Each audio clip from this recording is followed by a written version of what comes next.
당신은 존귀한 사람. 이 세상에 하나뿐인 당신은 내게 너무나도 소중한 사람. 그런 당신을 사랑해요. 그런 당신을 사랑해요. 그런 당신을 기뻐해요. 사랑받기에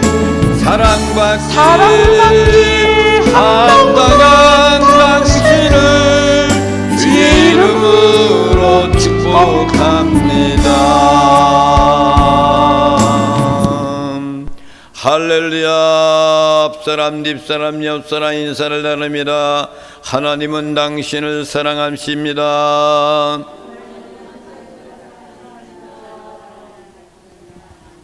당신은 소중하신 분입니다. 당신은 존귀하신 분입니다. 세상에서 가장 존귀하고 소중하신 분들이 여러분들이십니다. 하나님의 말씀을 보겠습니다. 요한복음 12장 9절부터 19절에 있는 말씀, 신학성경 제가 가지고 있는 성경은 167페이지가 되겠습니다. 9절부터 19절에 있는 말씀을 함께 교독을 하시겠습니다.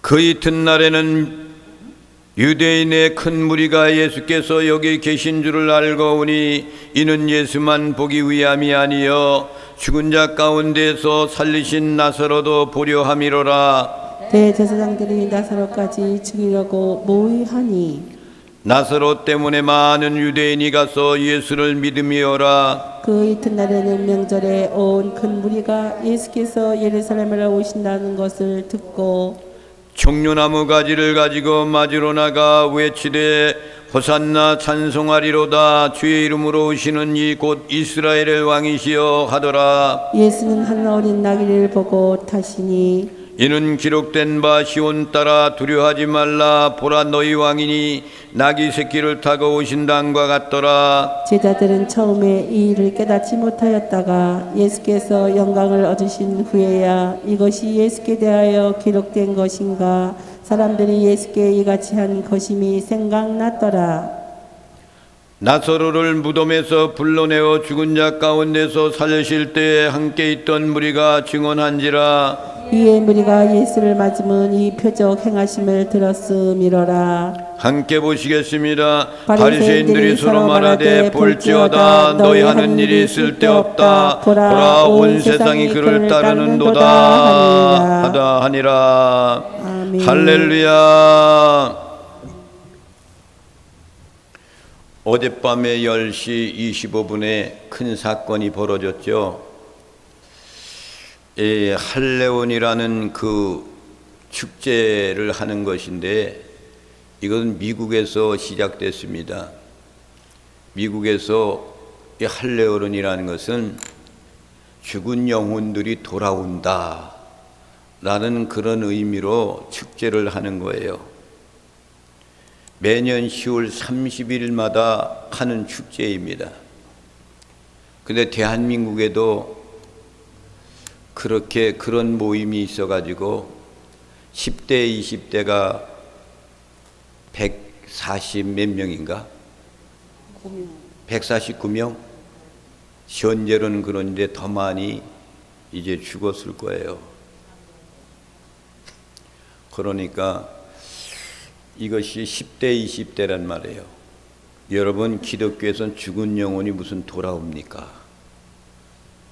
잘못된 기독교의 사상이거든요. 이거는 기독교에서 하는 거는 아니겠지만서도 미국에서는 기독교인들이 했어요, 권사님?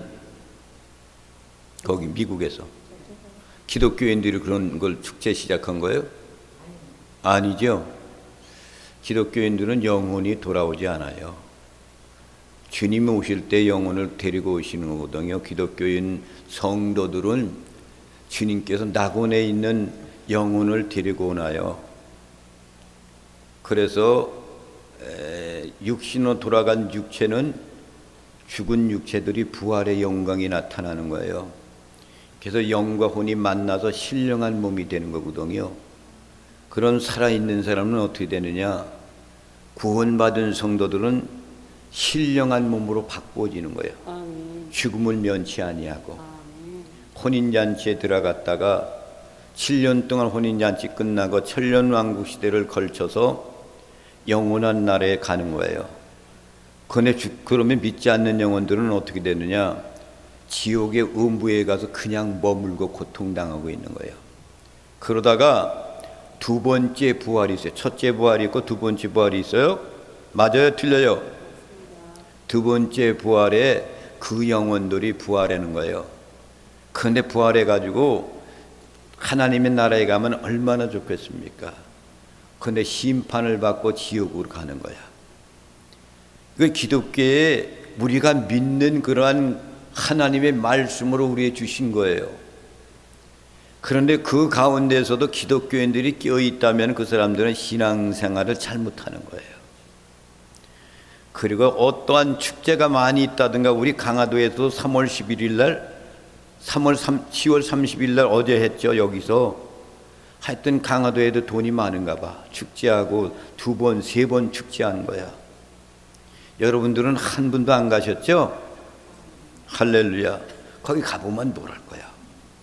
맨날 방송국에서 맨날 보는 텔레비를 보는데 뭐 거기 가서 덜덜덜덜 떨고 그걸 보고 있어. 그렇잖아요. 그 영혼들이 모두가 하나님 앞에 가가지고 기도나 한다면 얼마나 좋겠습니까? 그게 무슨 축제라고. 그렇잖아요. 그러니까 이것이 미국에서 시작했던 것이 대한민국에까지 와가지고, 그것이 무슨 동네죠, 거기가? 이태원이 거의 그 뭡니까? 외국 사람들이 많이 사는 지역이 거기가. 음란의 지역이야, 거기가. 그러니까 그런 지역의 속에서 이렇게 하니까 하나님이 그렇게 역사가 나타나는 거예요. 나타나요. 대한민국을 살려갔다고 애국운동하는 사람, 그리고 공산주의를 만들겠다는 사람들, 민주노총, 한국노총들 매일 골기대하고 막 그러잖아요. 어제도 그래도 했단 말이에요. 이 나라가 어디로 가는지 모르겠습니다. 하나님이 인도하신 나라, 좋은 나라로 됐으면 좋겠어요. 아멘. 그렇지만 여러분, 주님 오실 때가 되면 믿는 자를 보겠느냐 그랬어요. 믿는 자를 보겠느냐 그랬다는 얘기는 믿는 자가 적다는 얘기예요. 그만큼 쇠 속에 물들어 간다는 거죠. 그래서 우리나라의 속담에 보면 이런 속담이 있어요. 손바닥으로 하늘을 가리운다라는 속담이 있어. 이 얘기는 무슨 얘기냐면 명백한 사실인데 감추려고 하는 그런 것을 말하는 거예요. 명백한 사실인데 난 이론도 안 먹었다 그래. 명백한 사실인데 난 전혀 없다고 그래. 하늘을 두고 가리우는 거야, 그것이. 응? 또 어떤 속담이냐면은 손바닥을 뒤집었다 엎었다 하는 그런 속담이 있어. 이 말은 무슨 말입니까? 계속 말을 바꾸고 거짓말하는 걸 말하는 거예요. 오늘날 정치 세계가 얼마나 이런 것들이 많은지 몰라요. 그렇잖아요. 얼마나 많은지 몰라. 얼마나 많아. 여러분, 세월호 사건은 박근혜 대통령이 그거 일으켰습니까? 아니란 말이에요. 아멘. 그런데 박근혜 대통령이 세월호 사건 하는 동안에 7시간 뭐 했냐? 그래 탄핵시킨 거야. 그러면 지금 윤석열 대통령 이태원에서 사건 났을 때 너 뭐 했냐? 그럴 거 아니야. 또 그걸 탄핵시킬 거 아니야. 응? 대한민국의 정치가 어디로 가는지 모릅니다. 적어도 대통령이 잘하든 못하든 임기 동안 말에 받들어주고 이끌어가는 것이 대한민국의 국민이에요. 국회의원이 돼야 돼요. 아멘. 여자 대통령을 세워놓고선 그걸 탄핵을 시켜? 이런 불직한 사건이 어디 있습니까? 내가 정치를 여기서 정치적인 얘기를 해서 뭐 잘못되진 모르지만은요, 아니란 말이에요. 당시의 유대인들이 제사장과 바리새인들은요, 예수님께서 베푸르신 많은 기력들을 받아들이질 않는 거예요. 오늘날의 기독교인들도 마찬가지야. 하나님의 능력에 하나님의 사도들이 말씀하시는 그 말씀을 듣지 않는단 말이에요. 분명히 죽었던 나사로가 살아난 사실도 손바닥으로 하늘을 가리우고 있는 반응이란 말이에요. 그들은 무덤에서 살아나온 나사로가 예수님과 함께 있는 것조차도 감추려고 하는 그런 사람들이 유대교를 믿었던 유대인들, 바리새인들, 제사장들, 그런 사람들이었습니다.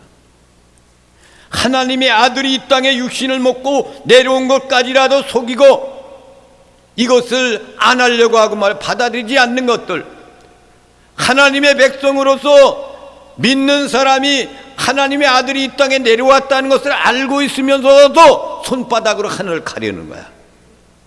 저는 탄생했을 때 그 당시에 제사장들, 선지자들을 불러가지고 이 땅에 하나님의 아들 메시아가 탄생했다는 걸 아느냐 그랬더니 선지자들이 그랬잖아. 베들레헴에서 탄생한다. 알고 있단 말이에요. 알고 있는 거예요. 주님 오십니다 그런 것도 알고 있어. 하늘을 가리는 것 같은 거란 말이에요. 오늘 9절 말씀을 보겠습니다. 시작. 유대인의 큰 무리가 예수께서 여기 계신 줄 알고 오니 이는 예수만 보기 위함이 아니요 죽은 자 가운데서 살리신 나사로도 보려 함이로라. 아멘.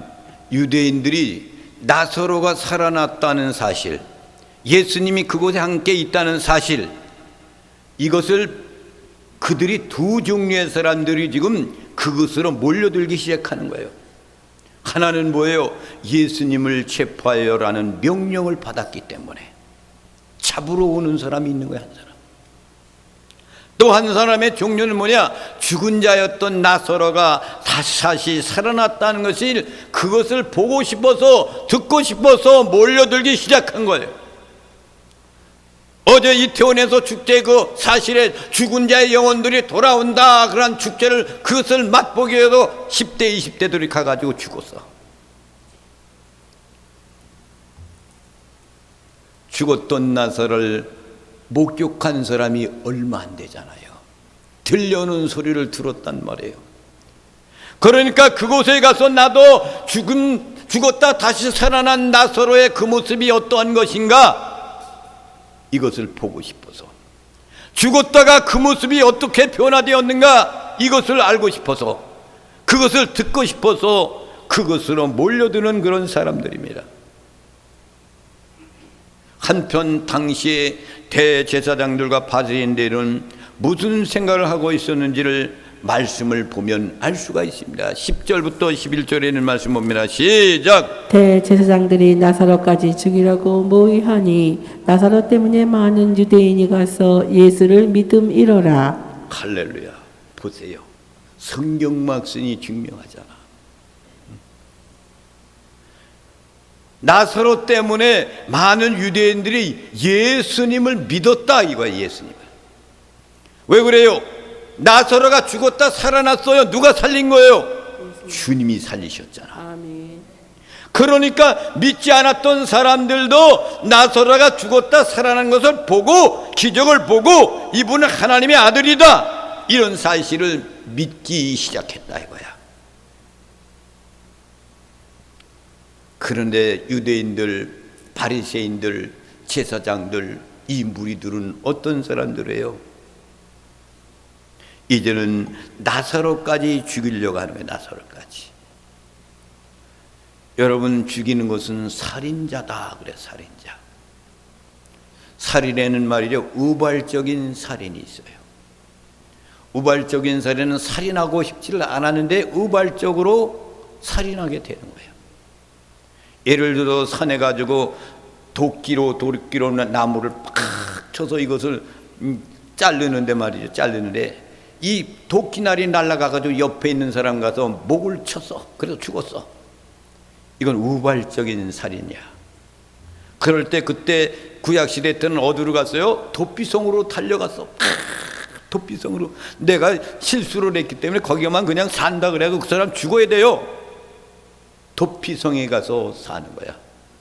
도피성에 가서 거기서 살면서 그 제사, 거기 있었던 도피성을 지키고 있는 그 도피성 지키는 제사장이 죽을 때까지 거기 있어야 돼. 그 다음에 해방이 돼서 나오는 거야. 도피성이 예수 그리스도의 모형인 겁니다. 아멘. 두 번째로 살인은 뭐예요? 의도적인 계획적인 살인이 있어요. 계획을 세우는 거야. 대부분의 모든 살인 사건들이 이 종류에 속하는 거예요. 이러한 살인 사건 가운데는 음모가 거기 포함되어 있다는 사실이에요. 그래서 예수님과 나사로의 경우도 예외는 아닌 거예요. 대제사장과 바리새인들이 모의한 결과 예수님뿐만 아니라 나사로까지 죽이려고 했다 그랬어요. 왜 그래요? 나사로 때문에 유대인들이 예수님을 믿었더라 그랬어. 나사로가 죽었다 살아났기 때문에 유대인들이 이제 가서 예수님을 믿기 시작했다 이거예요. 이 사실 때문에 유대인들이 예수님뿐만 아니라 나사로까지 죽이려 하는 거예요. 그 광경을 보고 소식을 들었던 모든 유대인들이 예수님을 어떻게 생각하는 거야? 정말로 하나님의 아들이었구나, 그분은 정말 구원자로구나 라고 생각하고 믿기 시작하는 거예요. 나사로가 살아있는 증인이 되는 겁니다. 그는 내가 예수 믿으세요 이렇게 나사로가 이야기한 적은 없어.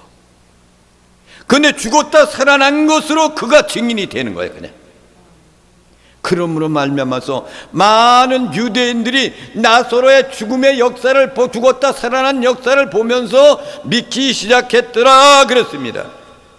그렇다면 이 말씀 가운데 여러분 무엇이 생각이 나십니까? 여러분, 나사로의 부활로 많은 유대인들이 예수를 믿었다고 했습니다. 그렇다면 우리는 예수 믿는 여러분들도 여러분을 통하여 인하여서 세상의 많은 사람들이 예수를 믿는 역사가 일어나기를 주님의 이름으로 축원을 드립니다. 아멘. 삶의 예배를 잘 드려야 돼요. 삶의 예배. 그래서 세상에 가서 나는 예수 믿는 사람이라고 사람들이 일컬음을 받을 정도 돼야 돼요. 세상에 나가가지고 저 사람이 예수 믿는 사람이래요, 참 멋있어요, 잘 믿어요, 예수 믿으려면 저렇게 믿어야 돼요, 이 정도로 돼야 돼요. 그와 반대로 아이고 예수 믿는 놈이 저렇대 이러면 곤란한 거야. 안 그렇습니까? 율법을 지키는 유대인들 그 당시에 그 고난을 통해 가지고 예수 믿는 사람 잡아 죽이고 예수 그리스도를 잡아 죽이고 이렇게 할 정도로 했던 사람들, 그 모습이 오늘날의 교회의 모습이 되면 안 되잖아요. 그렇잖아요. 절대로 그런 모습이 되면 안 되는 거야. 한국 교회가, 세계 모든 교회들이 말이에요. 이런 사건이 일어나면서 드디어 다음 날 예수님께서는 예루살렘으로 입성을 해 올라갑니다. 이것이 마지막 길이에요. 예수님의 생애 가운데 33년이라는 세월이잖아요. 33세의 일생을 마치셨어요. 아버지께서 이 땅에 보내시는 그 기간이 33년이었어요. 그런데 30년 동안의 기록은 별로 없습니다. 공생의 3년 동안 기록이 전부인 거예요. 그 중에서도 마지막 1년 동안 기록이 특히 많아요. 더 많은 것은 1년 기록 중에서 십자가에서 죽기 전 일주일 기간이 가장 많이 기록되어 있는 것이 하나님의 말씀인 겁니다. 그래서 예수님께서는 예루살렘으로 입성에 올라가십니다. 그리고 십자가에서 못 박혀 죽으시고 3일 만에 부활하십니다. 그리고 40일 동안 지상에 계시다가 하나님께서 하늘나라로 데려가십니다. 이것이 바로 사복음서의 핵심이에요. 예수님이 예루살렘을 입성한다는 소문을 듣고 유대인들이 하나둘씩 모여들기 시작하였더라 그랬어요. 그들의 손에는 종려나무 가지를 들고 흔들려고 환영하는 거예요. 왜 그렇습니까? 예수님은 죽었던 나서도 살렸던 분이고, 그리고 그분이 이 땅 위에 만왕의 왕으로 왔다는 것을 육신적인 것으로 생각했던 사람들이에요. 여러분, 그들의 손에는 종려나무 가지를 가지고 흔들었다고 그랬어. 종려나무라는 것은요, 대주 야자나무예요. 대추 야자나무. 대추 야자나무가 종려나무예요. 그러나 유대인들이 사이에는 무엇인가 흥분이 일어나기 시작했습니다. 12절부터 13절 봅니다. 시작. 그 이튿날에는 명절에 온 그 무리가 예수께서 예루살렘으로 오신다는 것을 듣고 종려나무 가지를 가지고 맞으러 나가 외치되 호산나 찬송하리로다. 주의 이름으로 오시는 이 곧 이스라엘의 왕이시여 하더라. 할렐루야. 당시에 이스라엘 사람들은 종교적인 천국의 삶을 사는 거예요. 종교적인. 바리새인들과 대사장들은 종교 없이 살 수 없는 시대가 그 시대 속에 살고 있는 거예요. 유대교, 율법을 고수하는 사람들, 언젠가는 하나님 율법의 말씀 가운데 하나님의 아들이 만 백성을 구원할 사람이 이 땅에 탄생한다는 것을 알고 있었고, 그런데 그들은 그분이 예수 그리스도가 메시아인지를 알고 있으면서도 그들은 부인하고 사는 거예요. 그들은 하나님의 음성은 듣지 못했고 진정한 구원도 경험하지 못한 종류의 사람들이에요.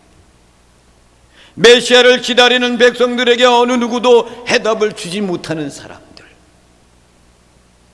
세례 요한이 광야에서 백성들한테 세례를 베풀어 줄 때 많은 사람들이 구름대같이 몰려들기 시작했지 않습니까?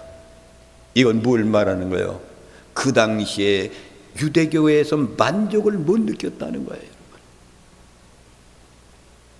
이러한 모습을 보면서 그 시대에 영적 목마름이 있었다는 거죠. 모든 사람들이 영적인 호기심이 있었다는 그런 것을 알 수가 있어요. 예루살렘에 모인 사람들은 메시아가 온다는 소식을 듣고 종려나무 가지를 들고 나와 흔들면서 환호를 합니다. 종려나무 가지를 흔든다는 것은 무슨 의미를 가지고 있어요? 지금 나귀를 타고 오신 그분을 내가 사랑합니다. 지금 타고 오신 그분을 내가 기쁨으로 환호하고 환송합니다. 환영합니다. 그런 의미를 가지고 있는 이 종려나무는 계시록 7장 9절과 10절의 말씀에도 기록되어 있는데, 예수님께서 예루살렘에 입성하실 때의 모습과 이 천상의 모습과는 아주 다른 모습이에요. 천상의 모습을 미리 예수님이 먼저 그들에게 보여주었다는 사실이에요. 7장 9절 10절 말씀을 봅니다. 시작. 이 이르에 내가 보니 각 나라와 족속과 백성과 방언에서 아무도 능히 셀 수 없는 큰 무리가 나와 흰옷을 입고 손에 종려나 가지를 들고 보좌 앞과 어린 양 앞에 서서 큰 소리로 외쳐 이르되 구원하심이 보좌에 앉으신 우리 하나님과 어린 양에게 있도다 하니. 할렐루야. 종려나무 가지를 들고 보좌 앞과 흰옷 입고 흰옷을 입은 사람들, 천상의 모습이에요. 천상의 모습. 예수님이 지금 예루살렘에 입성할 때 생애 기간 동안에 마지막 예루살렘에 올라갈 때 종려나무 가지를 들고 나와서 호산나 다윗의 자손이여 라고 환영하는 그 무리의 그 모습과 천상에서 있는 그 모습이 앞으로 미래에 이러한 모습이 있어질 거라는 것을 예수님께서 그들에게 보여주시는 그런 아름다운 모습이에요. 지금 예루살렘 성문에서 많은 사람들이 종려노막가지를 흔들며 예수님을 환영하고 있습니다. 나귀 새끼를 타시고 올라가실 때 힘없는 백성들은 종려노막가지를 흔드는 거예요. 힘없는 백성들이야 그것이. 힘 있는 백성들은 예수님을 죽이려고 하고, 힘이 없고 믿음으로 살려고 신앙으로 살렸던 사람들은 애타게 영혼을 갈망하고 사모하는 마음, 메시아를 맞이하고 싶은 심령의 마음으로 종려나무가지를 흔들고 있는 거예요. 그리고서 여러분, 카페트를 깔아야 되잖아.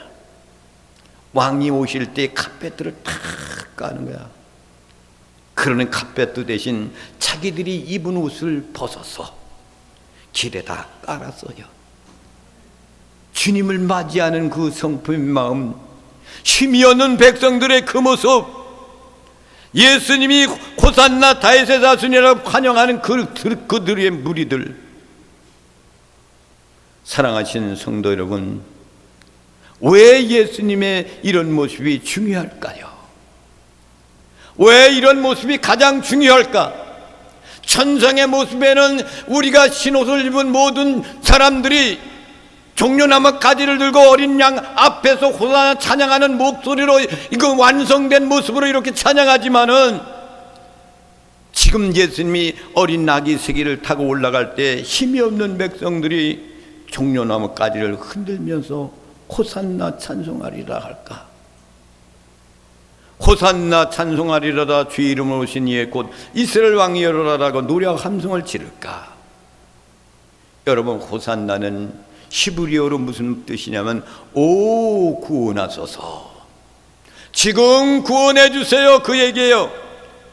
만왕 되신 주여, 우리를 메시아여, 왕 되신 지금이여, 우리를 구원해 주세요, 그런 뜻이 호산나란 말이야.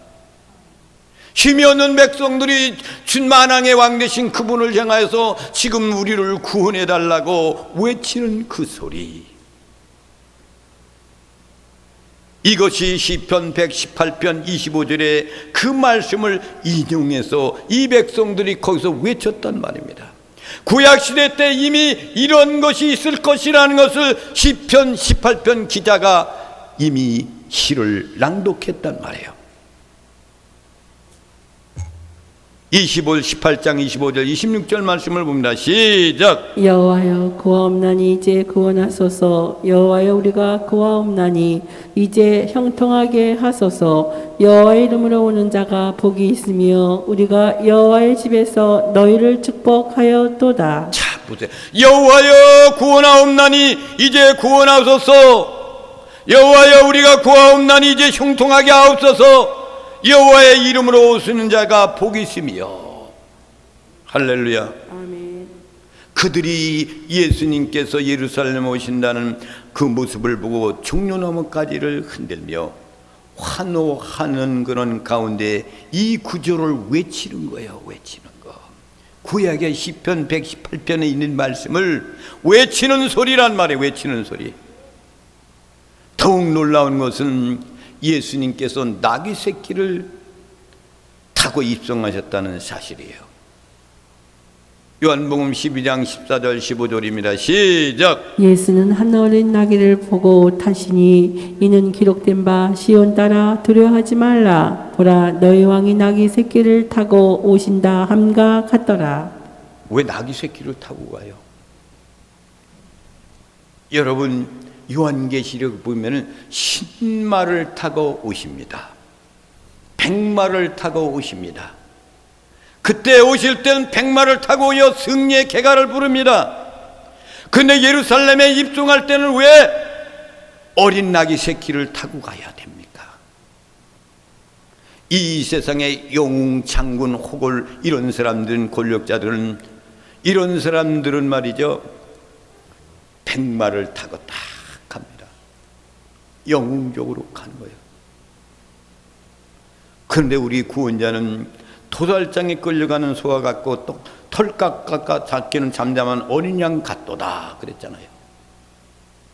보기에는 흔말만 것도 없이 십자가에서 처절하게 죽으시는 거예요. 이분이 바로 메시아인 겁니다. 아멘. 우리의 죄를 대속하기 위해서 어린 나귀 새끼 가장 작은 것을 타고 올라가시는 거예요. 나는 어린 나귀 새끼 같이 타야만 된다. 온유하고 겸손한 모습으로. 아직도 왕 대신 그 모습으로 이 땅에 오실 때가 아니고 지금은 십자가를 지고 가서 이들의 죄를 내가 대속하기 위해서 가기 위해서 어린 나귀 새끼를 타고 올라가야 된다. 이 모습에는 세 가지 의미가 여기에 담겨져 있습니다. 첫째는 예수님께서 예루살렘으로 입성한 것은 그분의 비전과 꿈이었던 십자가의 죽음의 행진이었다는 사실. 죽음의 행진을 가기 위해서는 어린 나귀 새끼를 타고 올라가야 돼. 그런데 거기에 환영하는 모든 여인들은 종려나무 가지를 흔들면서 시편 118편에 있는 그 시인과 같은 환영한 만왕의 영혼 환영하는 모습이란 말이에요. 또 하나는 뭐냐? 예수님의 예루살렘 입성은 성경 말씀의 성취를 보여주는 거예요. 아멘. 스가랴서 9장 9절에 이렇게 말씀해서 예언했단 말이에요. 시작. 시온에 따라 크게 기뻐할지어다. 예루살렘에 따라 즐거이 부를지어다. 보라 내 왕이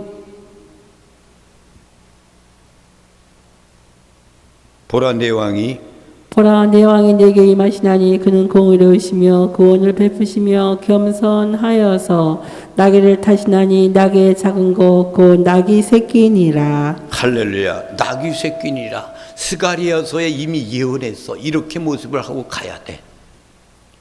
왜 그렇습니까? 내 왕이 내게 임하시나니 그는 공의로우시며 구원을 베푸시며 겸손하여서 나귀를 타시나니 나귀의 작은 것 곧 나귀 새끼니라 그랬잖아요. 스가랴 선지자가 이미 예수님이 그렇게 예루살렘에 올라갈 때에 어린 나귀 새끼를 타고 갈 것이라는 것을 예언한 그 예언의 성취를 위해서 예수님은 어린 나귀 새끼를 타고 올라가시는 거예요. 이것이 메시아에 대한 예언의 말씀이잖아요. 구약 성경의 말씀 가운데는 메시아가 탄생할 장소를 말씀해 주셨어요. 베들레헴. 그 시간도 말씀해 주셨어요. 모습 등 모든 예언대로 다 말씀했어요.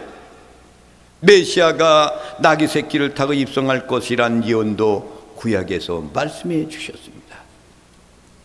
왕이 예루살렘으로 입성하실 때 나귀 새끼를 타실 것이며 나귀 새끼를 타시는 이유는 온 인류의 죄를 대신 지고 공의로우시며 구원을 베푸시고 겸손하시기 때문이라고 말씀합니다.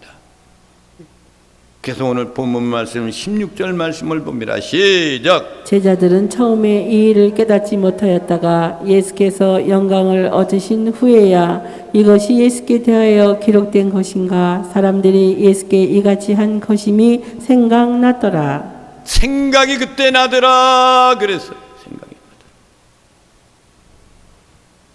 예수님의 제자들은 처음엔 이것을 깨닫지 못해요. 예수님께서 영광을 받으신 뒤에 이것이 분명하게 대한 것을 기록되었으면서 그래서 그들이 그분에게 이것들을 하였음을 생각이 나더라 그랬습니다. 이 말씀이 구약의 예언의 성취인 겁니다. 아멘. 또 마지막으로는 뭐냐? 예수님께서 예루살렘 입성을 유대인들의 명절인 유월절에 맞추고 있다는 사실. 하필이면 많은 날짜인데 왜 유월절에 맞춰서 올라가실까? 역세전에 일어난 일에 올라가는 거예요. 예루살렘에 들어가신 것은 예수 그리스도가 십자가에 못 박아 주실 때를 유월절 어린 양이 죽는 날에 맞춘 거예요. 유월절 절기를 지킨 걸 왜 유월절 절기를 지켜요? 이스라엘 백성들이 애굽에서 나올 때 어린 양의 피로 구속함을 받잖아요. 그 유월절 절기야. 유대인들은 그것을 유대교들은 유월절 절기를 지켜 유월절 어린 양이 죽은 것처럼 예수님이 유월절날 십자가에서 죽어야 되는 거예요. 그걸 맞추시는 거예요. 하나님께서. 예수 그리스도는 온 인류를 위한 하나님의 어린 양인 걸 여러분 믿으시기 바랍니다. 아멘. 히브리서 9장 11절 12절 말씀을 봅니다. 시작. 그리스도께서는 장래 좋은 일의 대제사장으로 오사 손으로 짓지 아니한 것 곧 이 창조에 속하지 아니한 더 크고 온전한 장막으로 말미암아 염소와 송아지의 피로 하지 아니하고 오직 자기의 피로 영원한 속죄를 이루사 단번에 성소에 들어가셨느니라. 할렐루야. 보세요. 염소와 송아지 피로 하지 아니하고 오직 자기의 피로 영원한 속죄를 이루사. 그래서 이뤘다는 말. 단번에 성소에 들어가셨느니라 그랬어요. 그 당시 인구가 얼마나 되냐면요 25만 6천 명이나 됐다 그랬대요. 유태인들이 거기에 25만 6천 명. 그러면 유월절 어린 양이 얼마가 죽어야 돼요? 25만 6천 마리가 죽어서 피가 강물처럼 흘러서 예루살렘의 피바다를 이루었다는 그런 사실을 말하고 있습니다. 인간의 죄를 씻기 위하여 이처럼 많은 어린 양들이 대신 피를 흘려야만 했어요. 그러나 이제 예수 그리스도께서 친히 어린 양이 되어주셔서 십자가에 못 박혀 죽으시는 거예요. 죽으시는. 이사야 53장 5절 말씀 봅니다. 시작. 그가 찔림은 우리의 허물 때문이요 그가 상함은 우리의 죄악 때문이라. 그가 징계를 받음으로 우리는 평화를 누리고 그가 채찍에 맞음으로 우리는 나음을 받았도다. 할렐루야. 그렇잖아요. 그분이 피 흘리시고 그분이 채찍 맞으시고 그를 통해서 우리가 나음을 얻었도다. 할렐루야. 이것이 어린 양이신 예수 그리스도입니다. 그 은혜로 우리는 죄인에서 의로운 사람으로 바꿨어요. 하나님의 아들의 권세를 얻었어요. 그분께 무한한 감사하시기를 주님의 이름으로 축원을 드립니다. 예루살렘 입성하는 그 모습 여러분이 한번 상상해 보세요. 나귀 새끼 얼마나 힘이 있겠어요. 나귀 새끼가 또 새끼인데 근데 예수님이 그에 올라타 훈련되지 않았던 나귀 새끼가 만왕의 왕 되신 예수님이 올라타니까 예루살렘으로 올라가요. 이건 인간으로 신분을 할 수가 없는 거예요. 훈련을 받아야 돼요. 어린 새끼가 어떻게 그걸 싣고 올라갑니까?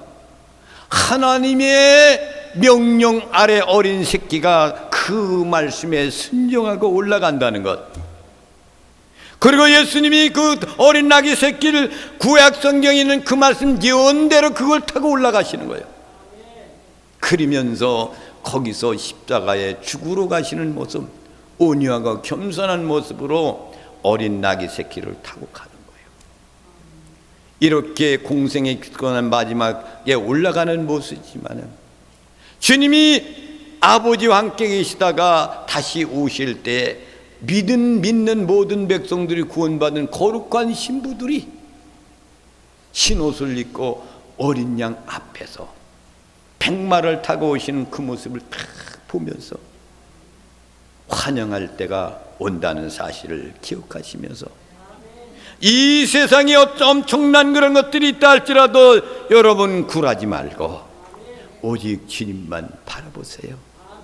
세상이 아무리 떠들썩대고 그래도 주님은 역사하시는 거예요.